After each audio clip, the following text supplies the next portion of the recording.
እንኳን ወደ 17ኛው ክፍለ ዘመን ህንድ በሰላም መጣችሁ። ላስጎብኛችሁ። ባቡጂ ልበል። ትራዲሽናል ሙዚቃ። ህንድ ጥሬ ዕቃ በማምረት እና ኢንዱስትሪያላይዝድ በመሆን ከማንኛውም የአውሮፓም ሆነ እስያዊ ሀገር የበለጠች የጨርቃ ጨርቅ ምርቶቿም 25% የዓለምን ገበያ ያጥለቀለቀ ጌጣጌጦቿ እና የከበረ ድንጋዮቿም ዓለም የሚሻማባቸው ብሎም የሸክላና ሴራሚክ ውጤቶቿ ተፈላጊ የብር፣ የብረት፣ ወርቅ ምርቶቿም እጅግ ውብና የማይገኙ ከስነ ህንፃ ጥበብም ባለፈ ጎበዝ ነጋዴዎችና የዕደ ጥበብ አዋቂ ህዝቦች የበዙባት ነበረች። የምትሰራቸው መርከቦች ለንግድም ሆነ ለጦርነት ከሁሉም የተሻለ ሲሆን ጥራታቸውም የሚወዳደር አልነበረም። አንድ የህንድ መርከብ እስከ 500 ቶን ክብደት መሸከም የሚችል ከመሆኑም በላይ እስከ 20 ዓመት የመቆየት ወይም የማገልገል አቅም ነበረው።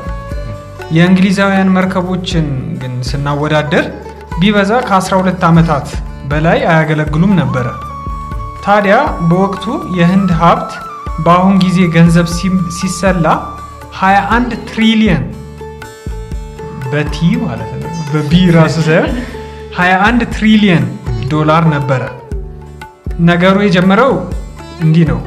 በ17ኛው ክፍለ ዘመን ከእስያ የሚመጡ ማንኛቸውም አይነት ምርቶች ተቀብለው የሚያከፋፍሉት ለአውሮፓ ስፔን እና ፖርቹጋል ነበሩ።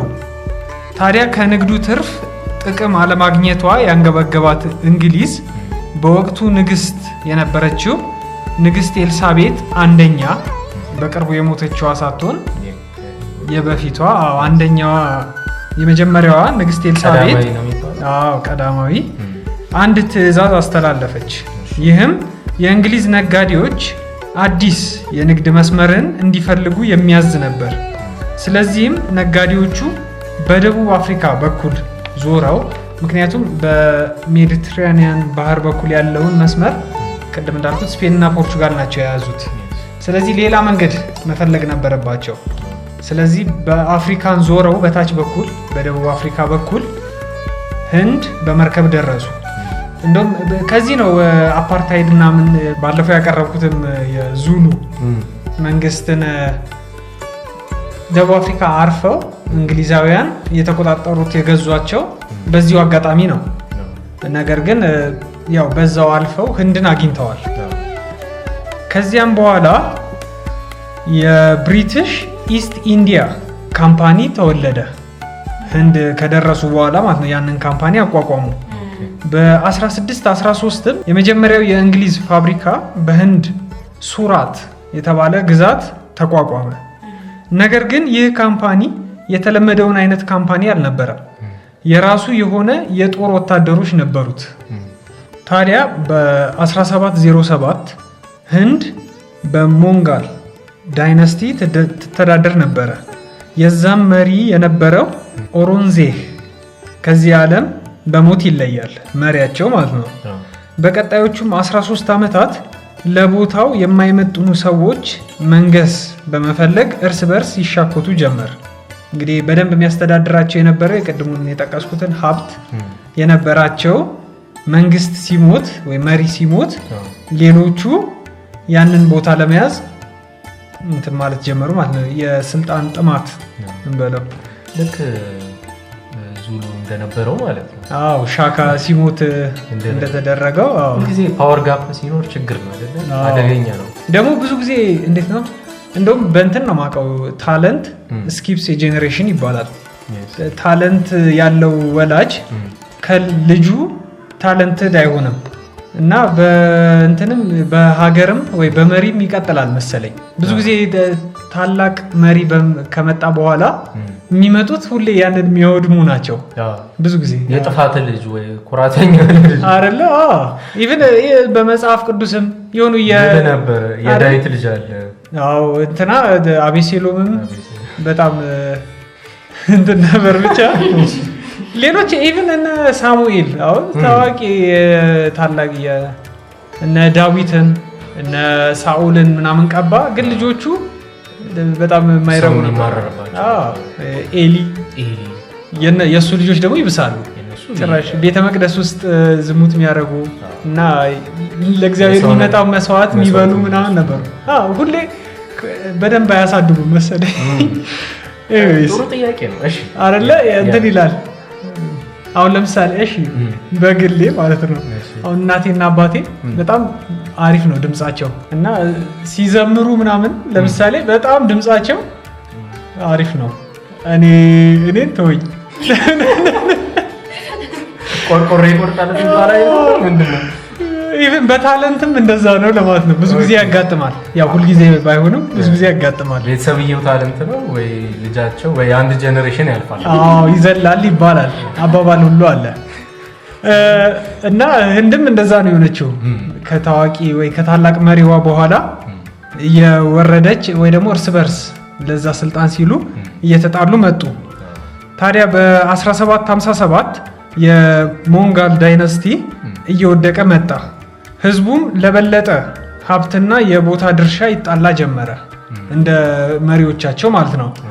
ስለዚህ በ1757 የሞንጋል ዳይናስቲ እየወደቀ መጣ።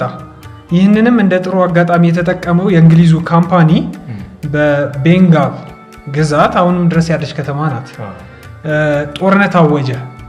እንግዲህ አንዱ ከተማ ላይ ማለት ነው ወይ ክልል ላይ እርስ በርስ እነሱ አንድ ስላልነበሩ ያንን በመጠቀም ከዛም በኋላ ጦርነቱን አሸነፉ፣ ተቆጣጠሩትም። ያንን ግዛት ወይም ክልል ቤንጋል የሚባለውን በጦርነት በኋላም ላይ በረሃብ በጣም ክፉኛ ተጎዳ። የእንግሊዞች ስለሆኑ ብዙ በምን አገባኝነት ማለት ነው የራሳቸው ቦታ የራሳቸው ሀገር ስላልሆነ ሮበርት ክላይቭ የተባለውም የካምፓኒው ኃላፊ የክልሉም አስተዳዳሪ አድርጎ ራሱን ሾመ። እንግዲህ ሌላ ሀገር ሄደው ራስን በራስ ማስተዳደር ራሳቸው ጀመሩ። ዝርፊያው ታዲያ ከዛ ነው የሚጀምረው። የቤንጋልን ትሬዠሪ ይባላል የሀገር ሀብት የሚቀመጥበት አይደለ? ወርቅ፣ ዳይመንድ ምናምን። በዛ ጊዜ ደግሞ ትራዲሽናል ብዙ ጊዜ ከገንዘብ የበለጠ በማቴሪያል ነው የሚቀመጠው ሀብት። ስለዚህ ብዙ አርቲፋክቶችም አሉበት ማለት ነው። እናነሳዋለን በኋላ ዳይመንድ ራሱ እንዴት እንደሰረቁ እና ያንን የቤንጋልን ትሬዠሪን በመቶ መርከቦች ነው አስጭኖ የወሰደው። 100 መርከብ የሚሞላ ሀብት ማለት ነው። 100 ማለት እኮ እዚህ በ18 ዊለር አስጭነ ተሳቢ የመንገድ ባቡር የሚባሉት አይነት ከጅቡቲ ምናምን የሚመጣ አይነት መኪና ማለት ነው። እሱን እንግዲህ ስንት 100 አሰለፈ። በዚህም ታዲያ እንዴት ነው አልበቃውም። ከህዝቡ ታክስ መሰብሰብ ጀመረ። ራሱ እየመራቸው ማለት ነው እያስተዳደራቸው በራሳቸው ቦታ ስለኖሩ እና ያንንም ገንዘብ መልሶ የህንድ ምርት ነው የሚገዛበት። ከራሳቸው ታክስ ይሰበስባል፣ በገንዘቡ መልሶ የራሳቸውን የሚያመርቱትን እቃ ይገዛል። ከዛ ወስዶ እንግሊዝ ይሸጣል ማለት ነው። ስለዚህ በነፃ ውስጥ ይወስዳል እቃዎችንም። ከሰው ብሩን ተቀብለው ልብሱንም እንደመግፈፍ ነው። ከዛ መልሰህ ብሩን ትሰጠውና ከሱ እቃ ስትወስድ ማለት ነው። አያስቅም ግን እየሳቀ ነው። ያስገርማል። እንትኑ ገርሞኝ ነው ሎጂኩ ገባ። ያው ከዛም ያው ከበረ የሚለው ቃል እንደውም አይገልጸውም። ሮበርት ክላይቭ ወደ እንግሊዝ ሲመለስ በሀገሪቱ ታይቶ የማይታወቅ ሀብት ነው ይዞ የተመለሰው። እና እንደውም ያሉት ምንድነው አንዳንዴ ይባላል አይደለ ከቤተሰብ ካልወረስክ ሀብት ወይ ደግሞ ምንድነው የሆነ ሎተሪ ምናምን ካላገኘ ራስህ ሰርተህ ከምንም ተነስተህ ትልቅ ቦታ ከደረስክ ሰልፍ ሜድ ይባላል። ሰልፍ ሜድ ሚሊዮነር ቢሊዮነር ይባላል ራሱ ሰርቶ ያመጣው ለማለት። እና እንደዛ ሰልፍ ሜድ ሀብታም ሆኖ ነበር የተመለሰው ተብሎ ማለት ነው። ነገር ግን ይህንን ሁሉ ግፍ ሰርቶ መጨረሻው አላማረም። በ1775 የራሱን ጉሮሮ ነው በስለት ቆርጦ ራሱን ያጠፋው።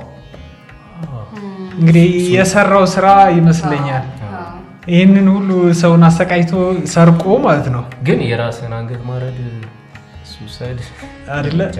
ምን ይከብዳል አይደል? ማነቅ ይሻላል። እሺ ብቻ ከቤንጋል በኋላ ካምፓኒው ሌሎች ክልሎችን መቆጣጠር ቀጠለ። ይህም ከተማ በጣም አሁን ድረስ ይታወቃል። ዴልሂ የሞንጋል ዳይነስቲ እና የህንድ ዋና ከተማዋን ጨምሮ ከሷ በስተደቡብ ያሉ ግዛቶችን በሙሉ መቆጣጠር ጀመሩ። ራሳቸው እንግዲህ እንደ ሀገር ማለት ማስፋፋት ጀመሩ ክልላቸውን። የካምፓኒው ሼር ባለቤቶች መርቻንት ስቴትስማን የተባሉ ፖሊስ የሚያወጡ እና ህዝቦችን የሚያስተዳድሩ እንግሊዛውያንን ሾሙ። ስለዚህ ፖሊስም ከራሳቸው ነው፣ መሪዎችን የሚሾሙት ከራሳቸው እንግሊዛውያንን ነው፣ ራሳቸውም ነው የሚሾሙት። አዎ።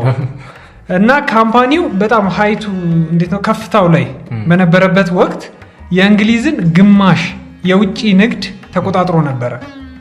ስለዚህ ሀገራቸው ሳይሆን ሄደው ግማሹን ግን ኤክስፖርት የሚያደርጉት ራሳቸው ሆኑ። ካምፓኒው የህንድን ወደር የለሽ ኮሂ ኖር የተባለ ትልቅ ዳይመንድ ሁሉ ሳይቀር ከ10 ዓመት ህፃን ልጅ ላይ ሰርቀው ነበረ። ግራ ይገባላ። ታሪኩን ልንገራችሁ። እስከ 1839 ይህ የ186 ካራት ዳይመንድ አስቡት ሲክ ማህራጅ የተባለ የህንድ ንጉስ ንብረት ነበረ። ታዲያ በእንቅልፍ ላይ እንዳለ ከዚህ ዓለም በሞት ሲለይ ያ ንጉስ ዳይመንዱንም ስልጣኑንም በዛ ወቅት የ5 ዓመት ህፃን ለነበረ ወንድ ልጁ ነበረ ያስተላለፈው። በቀጣዮቹ 5 ዓመታት ግዛቱን በጉልበት ሲቀሙና እናቱን ሁሉ ሲያስሩ ከቆዩ በኋላ በ10 ዓመቱ በግድ ነው ዳይመንዱንና ግዛቱን መሬቱን እንዲሰጥ ያስፈረሙት የተቀበሉት። እንግዲህ የ10 ዓመት ህፃንን ልጅ ማለት ነው። እናም እስከ ዛሬዋ ቀን ድረስ ዳይመንዱ በእንግሊዝ የመንግስት ሀብት ተደርጎ ተመዝግቦ በዛ ነው የሚገኘው። እስካሁን ድረስ የንግስቲቷ ትሬዠሪ ውስጥ ነው የሚገኘው። አድማጮች ይህንን ዳይመንድ ማየት ከፈለጉ ሁሌ እንደምንለው ማርዳ ሚዲያ ኔትወርክ ብለው ቴሌግራም ላይ MARDA ማርዳ ብለው ቢገቡ አሁን እናስቀምጠዋለን። እስካሁን እንኳን ይቅርታ ራሱ ጠይቀው አልመለሱም። እኛ ወይ እናነሳዋለን። ሰሞኑን ከህንድ ጋር የተገናኘ ሌላ ኬዝ ሲወራ ነበረ። ምን ስለ ጨረቃ ላይ ጨረቃ ላይ ወጥተዋል ይባላል። እሺ በኋላ ነው እና ኢቭን ኢትዮጵያ ራሱ ሳትገዛ ብዙ ግን ሀብቶች እኮ ተወስደውብናል። እስካሁንም ያልመለሱት አለ። አልፎ አልፎ ደግሞ አንዳንድ ያደረጉ የሚመልሱት አለ። እነሱን ደግሞ በጣም እስካሁን ራሱ ይቅርታም አላሉም አልመለሱም ሀብታቸውን። ታዲያ በ1857 እንደ አውሮፓውያን አቆጣጠር ይህ ግፍ የመረራቸው ህንዳውያን አመጽ አስነሱ። የተጀመረው ካምፓኒው ውስጥ ይሰሩ የነበሩ ህንዳውያን ሲሆን በኋላም እያደገ መጥቶ ሌሎች ሲቪሊያኖች ተቀላቀሏቸው። ለ18 ወራት ተዋጉ፣ ለ1 ዓመት ከግማሽ ማለት ነው። በመጨረሻም በ1858 የእንግሊዝ መንግስት የካምፓኒውን አገዛዝ በማስተው ከህንድ እንዲወጣ አደረጉት። ነገር ግን ህንድ ከካምፓኒው ወደ እንግሊዝ መንግስት ተዘዋወረ እንጂ ነፃ አልወጣችም።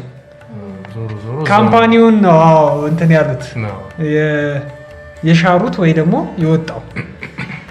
አብዛኛው የሞንጋል ዳይነስቲ መሪዎች ሲገደሉ በወቅቱ ንጉስ የነበሩትም ባሃዱር ሻህ የተባሉ መሪ ወደ በርማ እንዲሰደዱ ተደረጉ። ከዛም ኩዊን ቪክቶሪያ የህንድ ንግስት ተደረገች። እንግዲህ እንግሊዝ ተቀምጣ የምታስተዳድረው መንግስት ማለት ነው ተደረገ። የእንግሊዝም መንግስት በአሁን ጊዜ ህንድ፣ ፓኪስታን እና ባንግላዴሽ ብለን የምንጠራቸውን ሀገራት በሙሉ መቆጣጠርና መግዛት ጀመረች።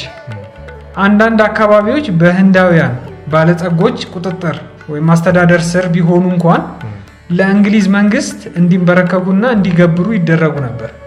ስቲል በህንዳውያን የሚገዙትም ቦታዎች ማለት ነው።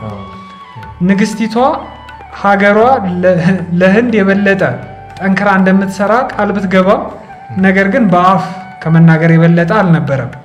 እንዲያውም የበለጠ ህዝቦቹን በዘር እና በሃይማኖት መከፋፈል ጀመሩ። ለምሳሌ ሂንዱ፣ ሙስሊም እና ሲክ የተባሉ 3 የተለያዩ ሃይማኖቶች አሉ እና የበለጠ እንዲጣሉና እንዳይዋደዱ ማድረግ ከዛም ባለፈ ለእንግሊዛውያንና ህንዳዊ ህግ እኩል አልነበረም የሚተረጎመው። እዛ እንዳልኩት የሚያስተዳድሩና ነጋዴዎች ምናምን ፋብሪካም ያቋቋሙ እንግሊዛውያን ይኖሩ ነበር የተወሰኑ ህንድ ውስጥ። ስለዚህ ህንዳዊና እንግሊዛዊ እኩል አይደለም በህግ ፊት የሚታዩት። እንግዲህ በሀገራቸው መተው ራሱ ከነሱ በላይ ነበሩ። ለምሳሌ አንድ እንግሊዛዊ ህንዳዊን ቢገል 6 ወር እስራትና ገንዘብ ነበረ የሚቀጣው። አንድ ህንዳዊ ግን እንግሊዛዊን ቢገል 20 ዓመት ነበረ የሚፈረድበት። ያን ያህል ነበረ ከወር ወደ ዓመት። አዎ ኢቨን 6 ወር 6 ዓመት ራሱ አይደለም 6 ወር 20 ዓመት እና በአንድ ቦታ እና ስልጣን ራሱ እንዲያገለግሉ አይፈቀድላቸውም። ህንዳዊና እንግሊዛዊ በምንም ተምሮም ይሁን በሀብትም እዛ ቦታ ቢደርስ እኩል አይደለም ትሪት የሚደረጉ። ስታተሳቸው አንድ አይደለም። እሺ ሙዚቃ ጋብዘናቸው እንመለስ አይደለ? ትንሽ ያዛረረግናቸው አድማጮቻችንን። ከሙዚቃ በኋላ ደግሞ እንዴት ስትራቴጂ የጭካኔያቸውን ራሱ እናያለን። እንዴት እያደረጉ ገንዘባቸውን ኢኮኖሚያቸውን ምናምን እንዳዳከሙት። ግን በጣም ከባዶች ናቸው። ለዚህ ነው ሁሌ ማወራው ውጭ ሀገር አትመኙ ሰው እንዲጠላ ለማድረግ ነው ይሄን ፕሮግራም። ያው ሰው እኮ ብዙ ሰው እኮ ሄዶ የተወሰነ ነገር ሰርቶ ለመምጣት የተሻለ ኑሮ ፍለጋ ነው እንጂ ያ ማን ሁሉ ጊዜ ይሄንን ትጠላለህ። ግን ሰው የሚሄደው አብዛኛው ሰው የተሻለ ትምህርት፣ የተሻለ ስራ፣ የተሻለ ገንዘብ ለማግኘት ነው ብዙ ሰው የሚሄደው እንጂ ሀገሩን ጥላቻ አይደለም። የቱ ነው የሚበልጠው ነው ላይክ ገንዘብ ነው ወይስ ፕሪንሲፕል? ክርክር ውስጥ ልንገባ ነው። ስለዚህ የምስክር አወልን ቅድም ከሙዚቃው በፊት ስለ ጭካኔያቸው ነው የምናወራው ነው ያልኩት። ቀጥሎ በ3 እንከፋፍለው። የመጀመሪያው አንደኛው በኢኮኖሚ ነው። ኢኮኖሚ በመጀመሪያ ነጋዴዎቻቸውን ወደ ሌላ ሀገር እንዳይነግዱ በማድረግ እና ከፋብሪካ ምርቶች በመግዛት ነጋዴዎችን ከጨዋታ ውጭ ያደረጓቸው። ከሰው ላይ ሳይሆን ከፋብሪካዎች እየገዙ ራሳቸው ይሸጣሉ። ነጋዴዎቻቸው ደግሞ አውጥተው እንዳይሸጡ አረጓቸው። ላይክ በህግ ምናምን ነው እገዳ የሚሉት። ኦልሬዲ የሚገዟቸው እነሱ ስለሆኑ ስልጣን ቦታ ላይ ያሉት ህግ የሚያስተላልፉት ራሳቸው ናቸው። ከዛም በተጨማሪ ቅድም እንዳልኩት በውጭ ሀገር ገንዘብ ከመግዛት ይልቅ ከህንድ በሚሰበስቡት ታክስ ነው እቃዎችን የሚገዙት። ስለዚህ የህንድ ኢኮኖሚ ባለበት ቆመ ማለት ነው። ምንም በራሳቸው ብር ነው። የራሳቸውን ታክስ ይከፍላሉ። በታክሱ ገንዘብ ነው መልሶ የሚገዙት እቃና ምርቶቻቸው። ስለዚህ ምንም ራሱ ብሩ ሰርኩሌት ያደርጋል ከአንዱ ከቀኝ ኪስ ወደ ግራ ኪስ አይነት ነው እና የውጭ ሀገር ገቢ ስለጠፋ እዛው ስታግናንት ሆነ ኢኮኖሚያቸው እዛው ላይ ቆመ። ሁለተኛ የጎዷቸው በባለሙያዎች ነው። በእደ ጥበብ ቅድም መጀመሪያ ላይ የጠሯቸው ሙያዎች አሉ አይደለ? እና በእደ ጥበብ እንዲሁም በተለያየ የሙያ ዘርፍ የተሰማሩ ሰዎችን ለማዳከም የራሳቸውን ፋብሪካዎች በማቋቋም እንደ ሀገራችን ለምሳሌ ሸማኔዎች እንላለን አይደለ? እንደነዛ ያሉ ባለጥበበኞችን ለማጥፋት ሞከሩ፣ ልብሶች ምናምን የሚሰሩትን። ነገር ግን ስቲል እንዴት ነው ጥራት ያለው ስራ ስለሚሰሩ ገበያ ላይ የነበራቸው ተቀባይነት በጣም ከፍተኛ ነበረ። ታዲያ እንግሊዛውያን ወታደሮቻቸውን ሁሉ በመላክ የሚሰሩበት ቦታ ማለት ነው ሸማኔዎቹ እቃዎቻቸውን ያወድሙ ነበረ የሚሰሩበትን። እንዲሁም የባለሙያዎቹን የእጃቸውን አውራጣት ይሰብሩ ነበር እንዳይሰሩ ማለት ነው። አይ በጣም መጥፎች ናቸው ማለት ያው የሚያደርጉት ነገር ግን እኔ በጣም የምወድላቸው ህንዶች ምንድነው እንደዚህ አይነት ሁኔታ ማሳልፈው ስቲል ባህላቸውን አልተውም። ልብሳቸው የራሳቸው ባህላዊ ልብስ ነው። በዘመናዊ ልብስ ወይም ደግሞ በአውሮፓውያን ልብስ አልተቀየረምና ፊልሞቻቸው ላይ ምናምን የሚለብሱት ፊልሞቻቸው ላይ ብቻ ሳይሆን እዚህም አሁን መምህራኖች አሉ። እንደውም እኔ የምኖርበት አካባቢ በፊት የምኖርበት አካባቢ የኢንዲያን ስኩል አለና እዛ አስተማሪዎቹ በተለይ ሴቶቹ ሁሌ የሚለብሱት በቃ በጣም ነው የሚያምሩት። የምር ፊልም ላይ ያሉ ነው የሚመስልክ። መንገድ ላይ ስታያቸው ብዙዎቹ በተለይ ሴቶቹ ባህላቸውን የጠበቁ ናቸው። ኢቭን ግንባራቸው ላይ ስንዱር ነው ምናምን የሚባለው ነገር አለውና የሚንቀሳቀሱትና ይሄንን ነገር ስታይ እኛ እንግዲህ በቀኝ ግዛት ያልተገዛን ሀገሮች ነን። በታሪክ እንግዲህ ኢትዮጵያ አፍሪካ ውስጥ ካሉ በቀኝ ግዛት ካልተገዙት አንደኛዋ ናት። እሷ እንግዲህ ሁለት ሀገሮች ናቸው ይባላል። ግን ኢትዮጵያ ጭራሽ አልተደፈረችም። ብትደፈርም ደግሞ አሳፍራ የሸኘች ሀገር ናት። ግን አለባበሳችንን ስታይ ምን ስታይ ምናልባት ባህል ሲመጣ የባህል ቀናቶች ላይ ነው የሀገራችን ባህላዊ ልብሶች የምንለብሰው ምናምንና ግን ህንዶችን ስታይ ያ ሁሉ ነገር ደርሶባቸው እንደውም በእርግጠኝነት ብዙ ነገሮችን መርሳት ነበረባቸው፣ መተው ነበረባቸው። ኢቭን ስሞቻቸው ራሱ ስቲል የተቀየረ ስም የለም። ብዙ ስሞችን ስታይ የራሳቸው የህንዳውያን ስም ነው።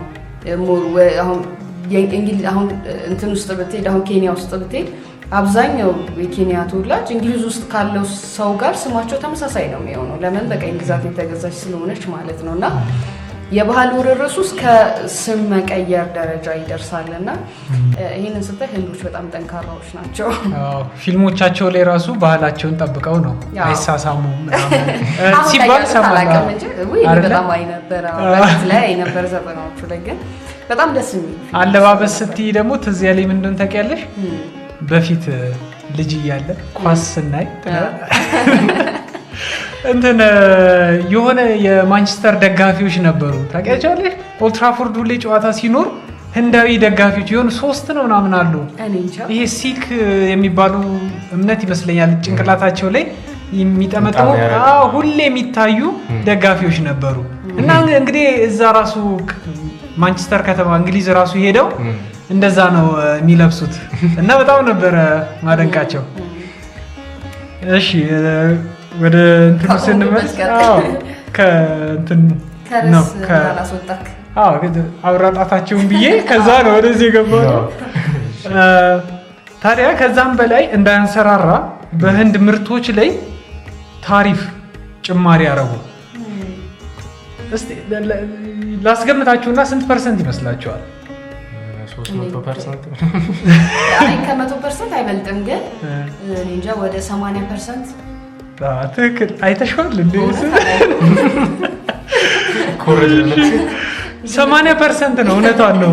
ጭማሪ ያደረጉባቸው ማለት የሆነ ልብስ አሁን ለምሳሌ የሚሸጡት በ100 ብር ከሆነ 180 ብር አድርገው እንዲሸጡ ማለት ነው።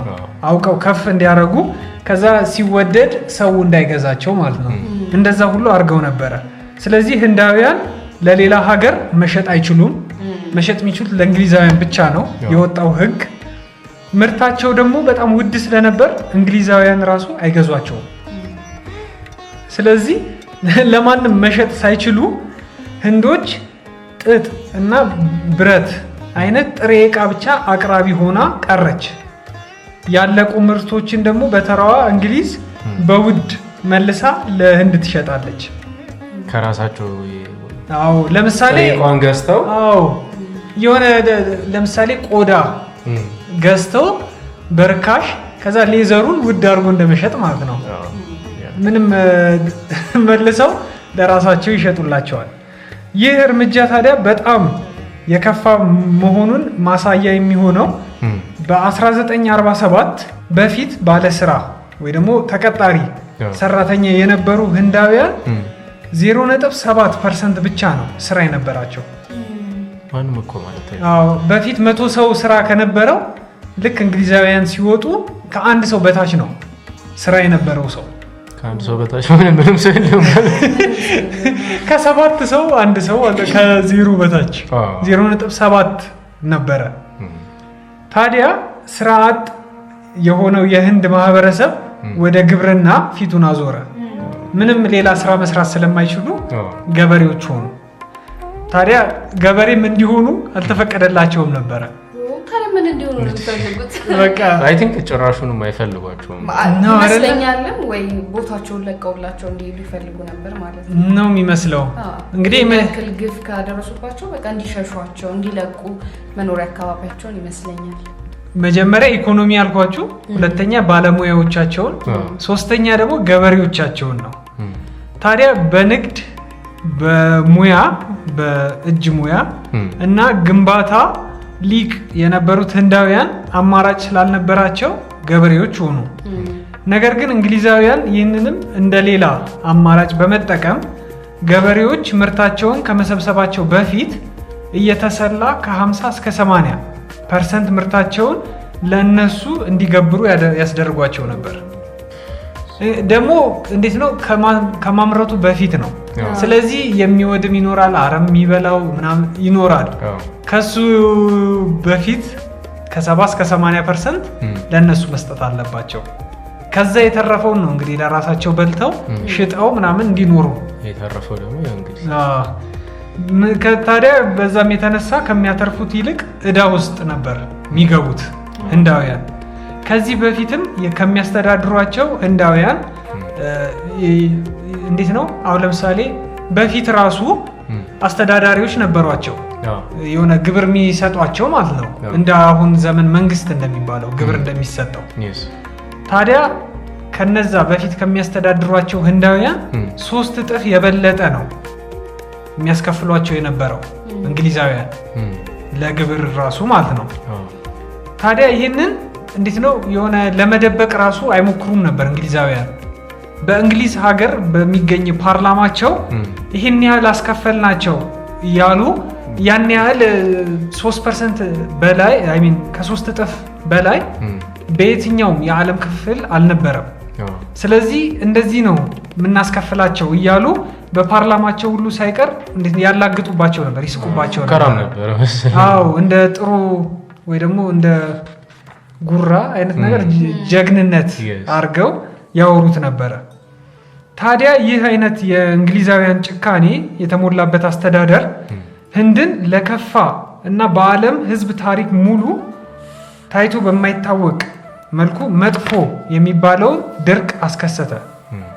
በ1770 እስከ 1947 እንደ አውሮፓውያን አቆጣጠር 35 ሚሊዮን የሚሆኑ ህንዳውያን ነበሩ በረሃብ ብቻ የሞቱት። ቀላል አይደለም አይደለ? ኦልሞስት አሁን የኢትዮጵያውያን 1/4 እንደማለት ነው። ከ4 ሰው 1 ሰው እንደማለት ነው በዛ ጊዜ የሞቱት ሰዎች፣ ለማመዛዘን እንዲመቸን ማለት ነው። ረሃቡ ከመባሱ የተነሳ ሰዎች ራሳቸውን የሚመጣ ባቡር ፊት ይጥሉ ነበር ራሳቸውን ለማጥፋት። እናት ልጇን ትሸጥ ነበር። ባል ደግሞ ሚስቱን በምግብ ይቀይር ነበር። ያን ያህል ነው የከፋ ረሃብ የነበረው። ፎቶዎቹን ብታዩ ማለት በጣም የሚዘገንኑ ነበሩ። አድማጮች ምናልባት ማየት ከፈለጉ ወደ ቴሌግራም ገጻችን አሁን ቢገቡ ያዩታል። ማርዳ ሚዲያ ኔትወርክ ላይ ቴሌግራም ላይ እናደርገዋለን። እና ሞቱን ከሌሎች አስከፊ አጋጣሚዎች ጋር ለማወዳደር ያክል አሁን እንዳልኳችሁ አሁን ከኢትዮጵያ ህዝብ 1/4 እንዳልኳችሁ አሁን ለምሳሌ የማኦ እና ስታሊን፣ ማኦ የቻይና ገዢ ነበረ፣ ስታሊን ደግሞ የራሽያ የበፊቷ ዩኤስኤስአር በጣም ኮሚኒስት የነበሩት ማለት ነው። በጣም ብዙ ሰው ገለዋል የሚባሉት ከነሱ አገዛዞች ራሱ በሚሊዮኖች የበለጠ ነበረ። አሁን እነሱን ሰዎች እንደ ሂትለር ነው የሚስሉብን አይደለ? ግን ራሳቸው እንግሊዛውያን ራሱ የሰሩት ከዛ የበለጠ ነበረ። እንደውም ሆሎኮስት ይባላል አይደል? አሁን ሂትለር አንድ ቦታ ሰብስቦ አይሁዳውያንን የጨፈጨፈበት የሱ 5 እጥፍ ነው ሞት የተመዘገበው በህንድ። ስለዚህ ምንም እንደውም አልተነገረም እንደዛ። አዎ ደብቀው ነው ያስቀሩት። ከዛ ደግሞ ስደት መጣ። እንግሊዛውያን በግምት 1.6 ሚሊዮን የሚሆኑ ህንዳውያንን በማስገደድ ወደ አሜሪካ፣ አፍሪካና ፓሲፊክ አይላንዶች ወይ ደሴቶች ለባርነት ሽጠዋል። በዚህ ብቻ አላበቃም። በመጀመሪያው የዓለም ጦርነት 1.5 ሚሊዮን የሚሆኑ ህንዳውያንን እንደራሳቸው ወታደር በማድረግ ለጦርነት ማግደዋል። የራሳቸውን ህዝብ ከማሳተፍ ይልቅ ህንዳውያንን ጦርነታቸው ባልሆነ ጦርነት ውስጥ አምጥተው 1.5 ሚሊዮን ህንዳውያንን አሳትፈዋል። ከዚህም በተጨማሪ በ1919 ፍትሃዊ ስላልሆነው የንጹህ ሰዎች እስራት ህንዳውያን ስለተቃወሙ በምትኩ እንግሊዛውያን የተቃወሙትን ሰዎች ሳይሆን ሲክ የተባሉ ቅድም ከነገርኳችሁ ሃይማኖቶች አንዱ የሆነው የሲክ አዲስ ዓመት አላቸው እና እሱን ለማክበር የተሰበሰቡ መሳሪያ ያልያዙ ወንዶች፣ ሴቶችና ህፃናትን ጨፍጭፈዋል በአንድ ቀን። በጣም ታዋቂ ነው። እንደውም ቀኑን ያስቡታል። ሁለተኛው የዓለም ጦርነት ሲመጣው ሌሎች ህንዳውያንን ደግሞ ድጋሚ ወስደዋል ለጦርነቱ። የመጀመሪያ ዓለም ጦርነት ሳይበቃ ማለት ነው። ያው እነሱ ሲጠየቁ መጥፎ ማድረጋቸውን ባይክዱም ግን ጥሩም አርገናል ይላሉ እንግሊዛውያን። ከዛ ውስጥ አንዱ ጥሩ አርገናል ብለው የሚናገሩት እንግሊዛውያን ለህንዶች የባቡር መስመር ዘርግተናል ነው። አሁን በጣም ሶሻል ሚዲያ ላይ ይታያል። ከላይ ተንጠልጥለው ምናምን ሊያውም ተጠቅጥቀው ምን ሶሻል ሚዲያ ላይ ብቻ ፊልሞቻቸው ላይ ራሱ ስታይ ተጠቅጥቀው ተርፈው ምናምን። እንደውም እኮ እኛ ሀገር ታክሲ ራሱ ምን ትርፍ ይጭናል ነው ያስፈልጋው። የሆነ ቪዲዮ በጣም ብዙ ሰው ይሞታል እኮ በባቡር አደጋ። ከላይ ይፈጠፈጡ አሉ፣ የሚወድቁ ብዙ ሰዎች አሉ። በዛ ላይ ደግሞ ይሄ ዘመናዊ የምትለው አይነት ባቡር እንኳን አይደለም፣ በጣም ኦልዲስ ባቡር ነው። የኛ የቀረው የበፊት የኃይለ ሥላሴ ዘመን አይነት ባቡር ነው። እና ደግሞ የሆነ ቪዲዮ አንዴ አይቼ ነበረ። የሆነ ፌርማታው አይነት የባቡር ማቆሚያው ጋር ሲደርስ ሊወርዱ ሲሉ ሰዎች የሚገባው ሰው ይበዛል ከሚወርደው።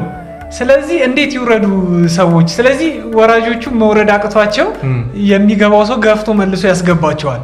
ስለዚህ መውረጃቸው ላይ ራሱ አይወርዱም። ያው በጣም ብቻ ኢቭን ፊልሞቻቸው ላይ እንኳን አይደብቁም ይሄንን የባቡር እንትናቸውን ጭንቅንቁን ለይሄ ለፖለቲካም ይሁን ለምናምንም ሌላ ዓለም ላይ ይታያል ብለው እንኳን አይደብቁም። በደንብ በግልጽ ነው የሚያሳዩትና እና ያንን ብቻ የባቡር መስመር ዘርግተናል ይላሉ። ግን ይሄንን የባቡር መስመር ራሱ ከሁለት አንፃር እንየው። ራሳቸውን ያሰሯቸው እኮ አይደለም።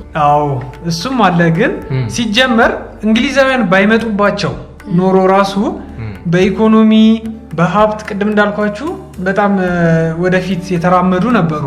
ስለዚህ ራሳቸውም ይሰሩት ነበረ። አንድ እሱ ነው። ሁለተኛው ሰሩ እንኳን ብንል ይህን የባቡር መስመር ከብረት ከሞተር እንዲሁም ከብሎን ሁሉ ሳይቀር የመጣው ከእንግሊዝ ነው። ቅድም እንዳልኳችሁ ነው። ጥሬ ዕቃውን አሁን የብረትን ይወስዳሉ። ከዛዛ ብሎን ለምሳሌ ይሰሩና መልሰው ደግሞ በህንድ ገንዘብ ያስገዟቸዋል ማለት ነው። ከዛ ነው የሰሩት።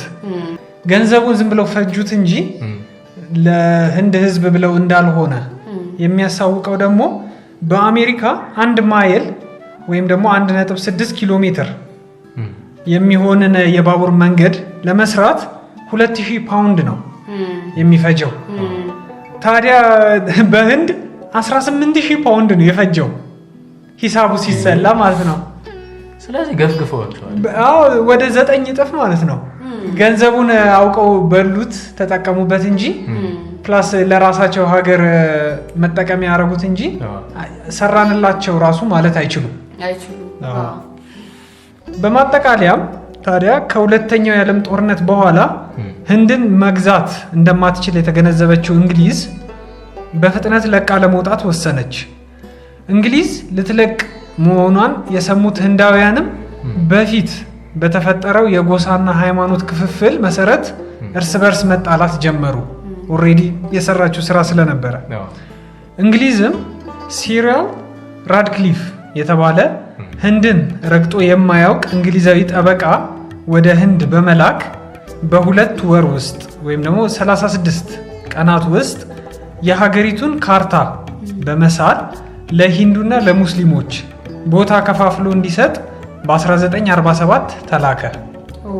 ስለዚህ ምንም አያውቅም ካርታውን ስሎ ሌል ማለት ነው። በምን ጀጅ አድርጎ ነው በምን አስቦት ነው ስሎ ከፋፍሎ የሚሰጠው? እኔ እንጃ ራሱን የሚያውቀው እንግዲህ ኦልሬዲ ቀድሞ ያዘጋጁት ነገር ይኖራል በሱ አመካይተው ሊሰጡ ይመስላል ወይም እንደዛ ነው የሚሆነው።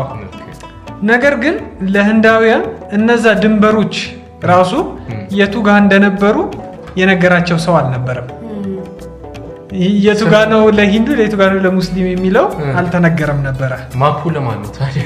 ራሳቸው ብቻ አወጡና ልክ ከእንግሊዝ ከህንድ የምትወጣ ወይ ደግሞ ኢንዲፔንደንስ ዴይ ይባላል የነፃነት ቀን የዛኔ ነው የተነገራቸው።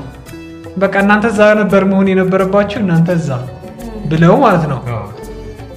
ስለዚህ የዛን ቀን የነፃነታቸው ቀን ሲነገራቸው ከፍተኛ የሆነ አለማረጋጋት እና ድንጋጤን ነው ያመጣው በህዝቡ ዘንድ።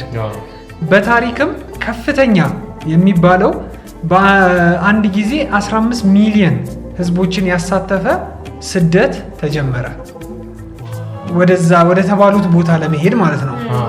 15 ሚሊዮን ህዝብ በዚህ 15 ሚሊዮን ማይግሬት ሲያደርግ በጣም ከባድ ነው። በጣም በትንሽ ሺዎች ራሱ እንዴት ከባድ እንደሆነ እኮ።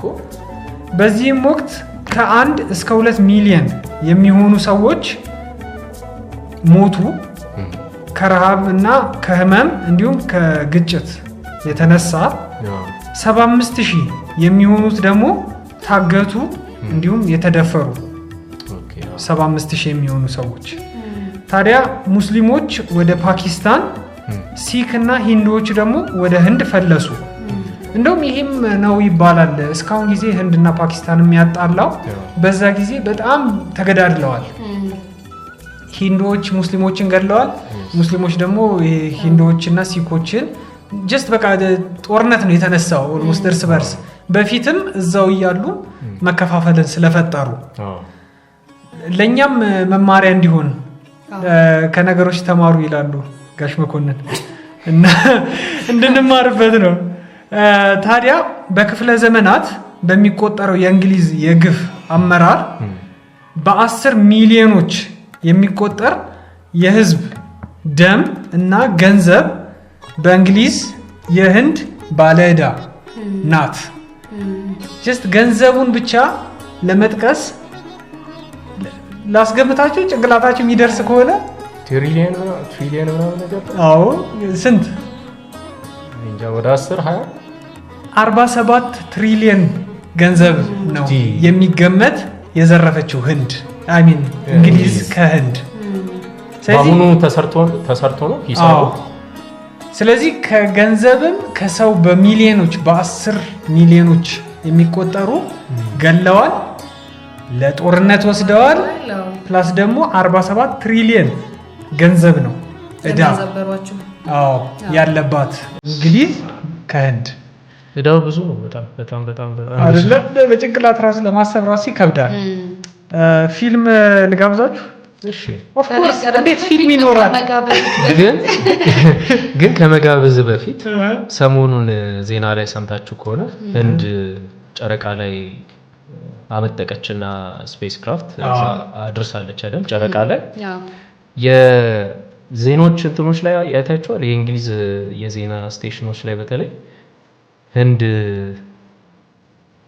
ለእንግሊዝ ትክፈል እንደዚህ ያደረሳትን እንትን ምናምን እያሉ ሊንኩን ወይ ማራ ሚዲያ ላይ ሼር እናደርገዋለን። ዩቲዩብ ላይ ተገልጿል እና በጣም ብዙ ህንድ ስቴሽኖች ጆርናሊስቶች ምናምን በጣም ሲጋፈጡ ነበር። እንዲሁም በእንደዚህ ዓመተ ምህረት ከህንድ የበዘበዛችሁትን መልሱ መጀመሪያና እንትን እንላለን። ይሄ የስፔስ ስቴሽን ፕሮግራሙ በራሱ በህንድ ብር ነው የተሰራው ምናምን እያሉ ስለዚህ አሁንም ግን ክፈሉን እያሉ እንደዚህ ያደረስናችሁ እኛ ነን እያሉ ሲያወሩ እና እኔ እንጃ በምን እንዳሰቡት አላውቅም። ልክ የኛ የግድቡ ጊዜ ላይ ነበረው ማለት ነው። አሜሪካ መጣ ለምሳሌ በቃ እንዳትገድቡ እንደማለት ብለውም ነበረ። ያው ገንዘብም አንሰጥም እርዳታ እናደርግም። ሀሳቡ ምንድነው? በጉልበት እንድናቆም ደግሞ እነሱ ፈንድ ያደረጉት ይመስል በቃ ረፉ አይነት ነገር ወይ ምናምን ግን ብሩ ከነሱ እርዳታ በመጣ ወይ በእነሱ ኢንጂነሮች ምናምኖች በሆነ ነገር አይደለም አይደል? ስለዚህ ምንም ማለት አይችሉም። ስለዚህ በሌላ መንገድ ያወራሉ።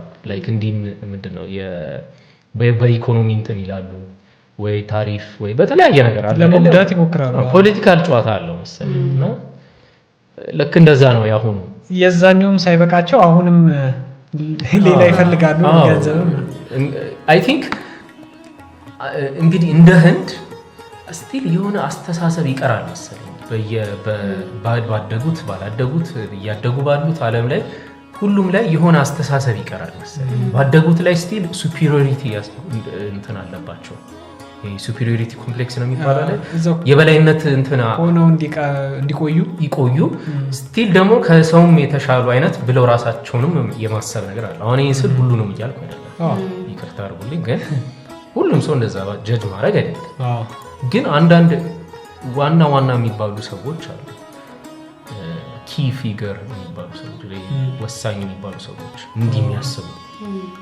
ከሌላው ሰው የተሻለ ነው የኛ እንትን ከሌላው ሰው በኢኮኖሚ ምናምን አይደለም እንደ ሰው ግን የተሻለ ነው ከቆዳ ቀለማቸውም የሚያስቡዋል ይሄ ማለት ምንድነው እነሱ በጣም አድቫንስ ሌላው ሰው ግን ምንድነው ሳቬጅ ነው ወይም ደግሞ እንደ እንስሳ ነው እንስሳ ስላቸው እንስሳ ጭካኔው ምናምን ጭካኔ ልክ ይሄ የድሮ ያላደገው አይነት የሰው ዘር አይነት የሚመስል አይነት አድርገው የሚያስቡና እኔ እንጃ does make sense ያደጉት ሀገሮች እድገት ሲያገኙ የሆነ ዲስከቨሪ ሲያደርጉ ወይ ምናምን ሁሉ ጊዜ የሆነ ነገር አለ ይባላል እንደዚህ ይጣጣላል በእነሱ ሲሆን ግን ትክክል ነው በነገራችን ላይ ባለፈው ኦገስት ላይ ነው ኦገስት 17 የነጻነት ቀኗን ታከብራለች በ1947 ነው ነፃ የሆነችው ከእንግሊዝ አገዛዝ በዛ ቀን ውስጥ ኦገስት 17 ላይ ነፃ ከወጡ ሀገራት መካከል ከህንድ ጋር ደቡብ ኮሪያ ሰሜን ኮሪያ ባህሬንን የመሳሰሉ ሀገራትም ኦገስት 17 ከነጻነታቸውን ያገኙበት ቀን ነው ህንድም ያው ኦገስት 17 1947 ጀምሮ ነጻነቷን አግኝታ እንግዲህ ራሷን በራሷን እያስተዳደረች ትገኛለች ማለት ነው እና ቅድም ፊልም ሪከመንድ ላድርግ እያልከኝ ነበረ ግን ፊልም የለም እንዴት ስለዚህ ጭካኔያቸውማ ፊልም አይሰሩም ግን አንድ ነገር ብዬ ልጨርስ እሺ አንድ የኢስማከ መጽሐፍ ላይ ነው ያነበብኩት እና ምን ይላል በጣም ይሄን ሁሉ ነገር ወይ ደግሞ እንደዚህ የምዕራባውያን የአሜሪካ የአውሮፓውያንን ጭካኔና ስግብግብነት በአንድ ጠቅልሎ የሚያስቀምጥበት አለ እና ምን ይላል መጀመሪያ ዕውቀታችንን ነበር የሰረቁን ይላል በተለያየ ምክንያት ወይ ሽፋን እያስመሰሉ ይመጡ ነበር በፊት ላይክ እንደ ሚሽነሪም ምናምን ያሉ ሃይማኖትን ለማስፋፋትም በሚል ብቻ ሰበብ አውቀው ይመጡ ነበር ከዛ ዕውቀታችንን ነበር የወሰዱት ይላል አብዛኛው መጽሐፍቶቻችንን ምናምን ይወስዱ ነበር ከዛ ሄኖክ አሁን ለምሳሌ እንግሊዝ ውስጥ ነው የሚገኙት ብዙ ኢቭን እንኳን አሁን ራሱ የሆነ ወቅት ላይ ተጠይቆ ነበር የአጼ ቴዎድሮስ ልጅ ልዑል አለማየሁን አጽም እንኳን ወደ ሀገሩ ይመለስና በክብር ይረፍ እንኳን ሲባል ፈቃደኞች አይደሉም ማለት እኛ ሐሳቢ ነን አይነት ነገር ነውና ብዙ ጊዜ በጣም ብዙ ነገሮችን ኢቭን እኛ አሁን በቀኝ ግዛት አልተገዛንም ግን ኢትዮጵያ ውስጥ በሚሽነሪ በተለያዩ ነገሮችን ገብተው ነበርና በተቀመጡበት ጊዜ በጣም ብዙ ነገሮች ነው እነሱም ጣሊያኖቹ ብዙ ነገሮችን ወስደዋል ኢቭን ስቲል አሁን ድረስ ራሱ እየወሰዱ ነው እንደው እውነት እንነጋገር ከተባለ አሁን ላይስ ያሉት እንግዲህ የወርቅ የማዕድንን ምናምን ስናይ የሆነ ጊዜ ላይ የሆነ የቻይና ዜጎች የምናምን ዜጎች እንዲሊያዘዋወሩ ሲሉ ምናምን ይባላል ግን እንደው የእውነት ስታየው እዚህ ወደኛ ሀገር ገቢ የሚሆነው በጣም ጥቂትና አብዛኛው ነገር ይወጣል በጣም ይወጣልና ይሄ ራሱ ዘመናዊነት ዘረፋ ነው ማለት የቀኝ ግዛት ባይሆንም በሲስተም ግን እየዘረፉን ነው እስቲል አሁን በእዳ ብዙ ነገሮችን እየሰሩልን ነው ግን ራሳችን ይሄው ግድቡን ልንጨርስ ነው መንገዶችንም በራሳችን ወጪ በራሳችን ሀገር ዜጎች መስራት ይቻላል ግን ደግሞ ምንድነው በእዳ አሁን ላይ የኢትዮጵያ ከዚህ በኋላ ያሉት የልጅ ልጆች እስከፍለ ይጨርሱታል ያንን ዕዳ ብለህ ስትጠይቅ በተለይ ከቻይና ወሰድነው ዕዳ በጣም ብዙ ነው። ስለዚህ ከኛ የሚያገኙት ነገር አለ። በተዘዋዋሪ ቀኝ እየገዙን ነው ማለት ነው። ዘመናዊ ቀኝ ግዛት ነውና ብዙ ያናደደኛል ሳስብ እንደዚህ ነገር እና ያናደደሽ እንዴት ኦኬ ዞሬ መጣሁ ማለት ነው። እሺ የጀመርኩት እሱንም ለመናገር ነው። አሁን ያልሽውን መጀመሪያ ይስማከ እንዳለው ማለት ነው። መጀመሪያ ዕውቀታችንን እንደዛ ወሰዱ። ከዛ ያ ዕውቀታችንን መውሰዳቸው ግን አልበቃቸውም። ስለዚህ ቆይተው ምን አረጉ? ጉልበትን መውሰድ ጀመሩ። ጉልበትን መውሰድ የጀመሩት ደግሞ በባሪያ ንግድ ነው። ያው ኢትዮጵያ በጣም የዛ ተጠቂ ባትሆነ እንዳለ የአፍሪካ ሀገራት አሁን ለምሳሌ አሜሪካ 400 ዓመቷ ነው ከተመሰረተች።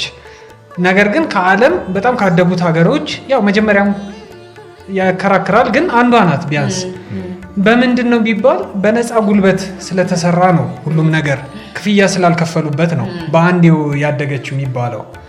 ስለዚህ ዕውቀት ከዛ ጉልበትን ወሰዱ። ከዛ ደግሞ ሁለቱም ስላልበቃቸው ሀብት ደግሞ መውሰድ ጀመሩ። ሀብትን የወሰዱት ደግሞ በቀኝ ግዛት በኮሎኒያሊዝም ነው። ቅድም እንዳነሳሽው ስምረትም ሳይረጋጋ ራሱ ስንት 5 ዓመት የተቀመጠው ጣሊያን ከአክሱም ሐውልት ሁሉ አልቀራቸውም።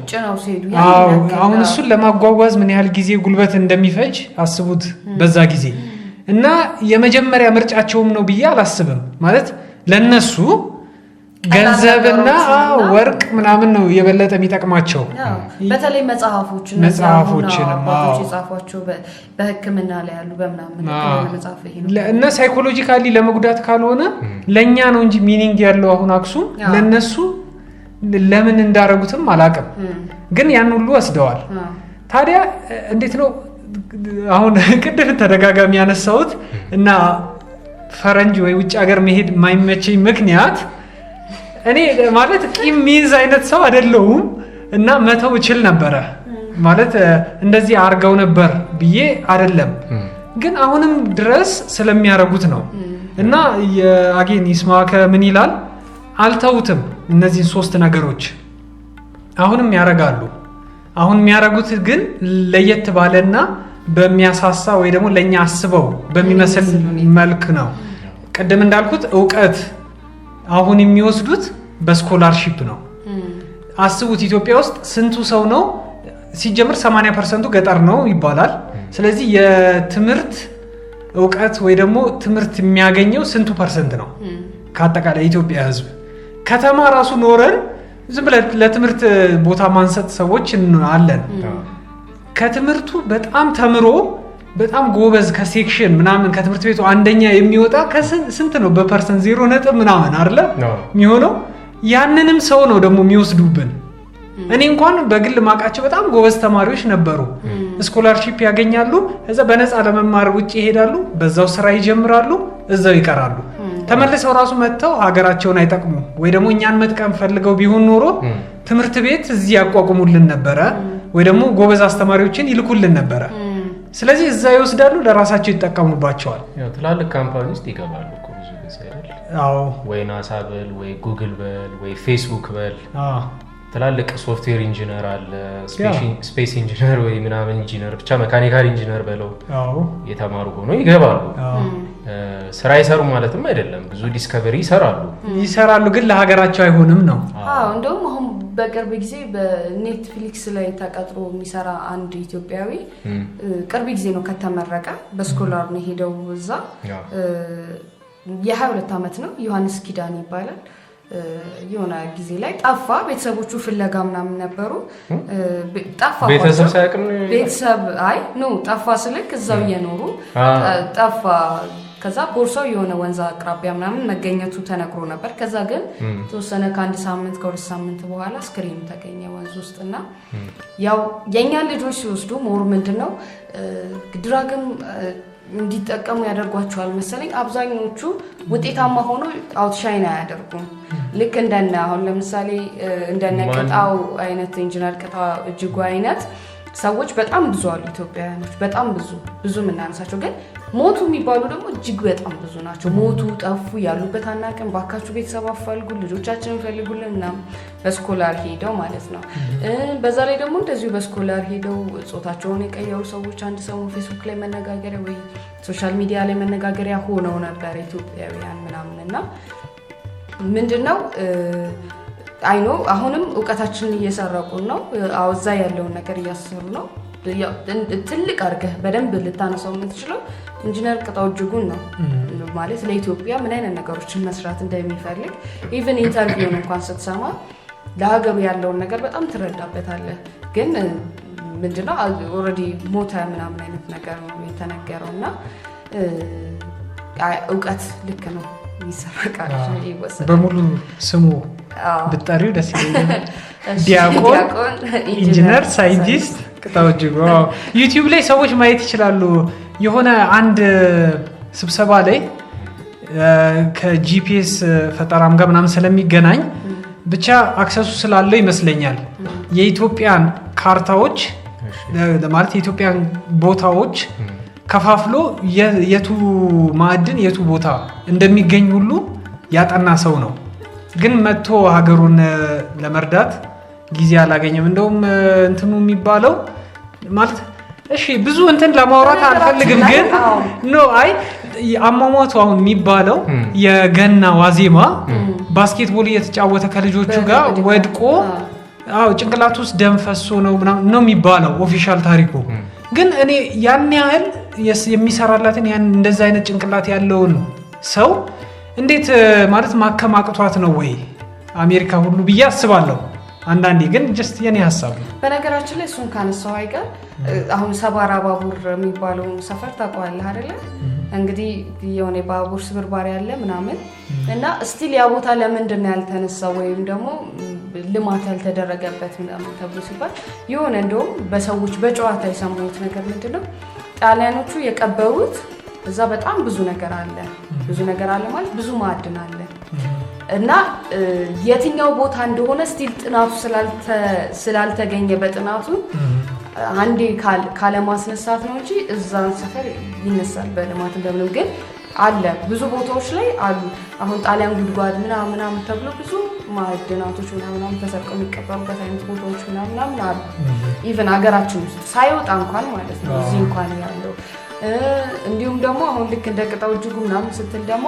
ሌሎችም ደግሞ ሳይንቲስቶች አሉ በተለያየ ቦታዎች ላይ በሳይንስ በዚህ በቴክኖሎጂ በሳይንሱ በምናምኑ ብቻ ሳይሆን በአርቱም በምኑ እጅግ በጣም በቃ የሆነ ትልቅ ዕውቅና ላይ የደረሱ የነበሩ ግን የሆነ ሰዓት ላይ ጥፍት የሚሉ የኛም ሀገር አሁን ሙዚቀኞች ብትል የፊልም አክተሮች ምናምን ብቻ ከሀገር ይሰደዳሉ ካርቱ ይጠፉና ሌላ ስራ ላይ ምናምን ይሰማራሉና ብቻ ቅድም ያልሽው ግን ያው የዴርቶ ጋዳ ፕሎቱ ራሱ ያ ነው ለጣሊያናውያን ሲወጡ በመርከብ ውስጥ አርገው እንደዚህ ዳይመንድ እና ወርቆች ምናምን ቀብረው ጣና ሐይቅ ውስጥ እንደዛ ነው የሚጀምረውና በአባባሎች ደረጃ አለ ከአርቲስቶች ካልሹ ደግሞ አድማጮች የሚያቋት ከሆነ ሩት ነጋ የምትባለው ታዋቂ አክትረስ አለች ሆሊውድ ውስጥ ምሰራ ኢቭን አድ አስትራ ነው የሚል ፊልም አላት ከብራድ ፒት ጋር ራሱ ፊልም የሰራች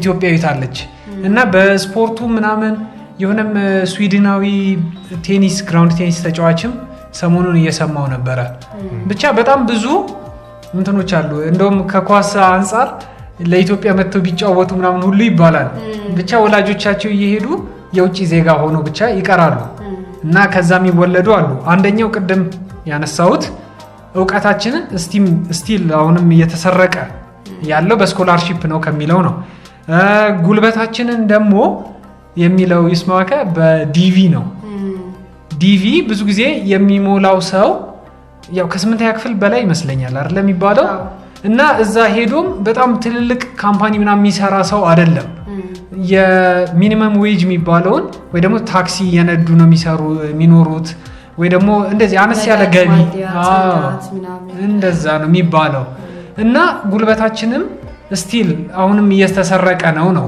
በሌላ ስም ሆነ እንጂ ሶስተኛው ሀብት ነው ሀብት በፊትም አሁንም ያው በኢንቨስትመንት ምናምን በሚል ስቲል ይወሰዳል ነው።